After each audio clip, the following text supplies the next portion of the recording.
Representants de la llista de la candidatura d'Unitat Popular per les properes eleccions del 22 de maig a Vilafranca han explicat quines són les seves propostes en matèria de medi ambient i d'urbanisme. I ho han fet a la zona propera al Parc Àgora de Vilafranca, afectada per les obres de les noves entrades i sortides a l'autopista. Per la CUP, medi ambient i especialment la defensa del territori passen a ser un dels eixos principals de la campanya.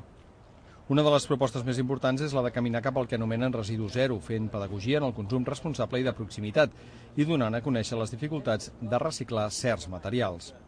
Que es tracta d'implementar la recollida porta a porta per diferents barris, amb diferents fases, i per tant, millorant el reciclatge també implicaria una reducció amb el cànon que se li paga a la Mancomunitat per entrar tots aquests residus a l'abocador.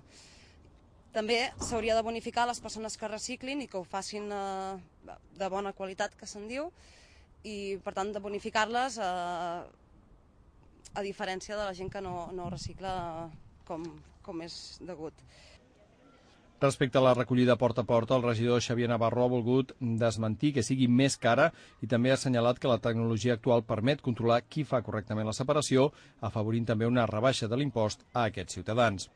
Pel que fa a l'apartat de la gestió de l'aigua, la CUP vetllarà perquè segueixi sent 100% municipal i que hi hagi una fiscalitat progressiva. També es proposa una transició energètica perquè Vilafranca depengui cada cop menys de l'electricitat provinent de les centrals nuclears. En relació a les polítiques d'urbanisme, la CUP planteja que s'han de cobrir les necessitats reals de la població, evitant l'especulació.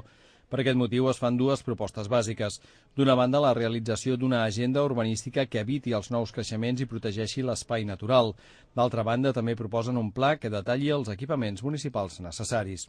Entenem que en aquest moment és possible i és veritat que n'hi ha unes necessitats a Vilafranca quant a equipaments, però el que també entenem és que tenim els ingressos que tenim i no podem fer allò que no sigui possible. I per tant el que proposem és realitzar aquest pla d'equipaments municipals amb les entitats i amb els partits i amb els tècnics que sigui necessari per tal d'analitzar la necessitat real d'equipaments de la vila, de marcar quins equipaments són els prioritaris i, evidentment, temporalitzar la seva construcció.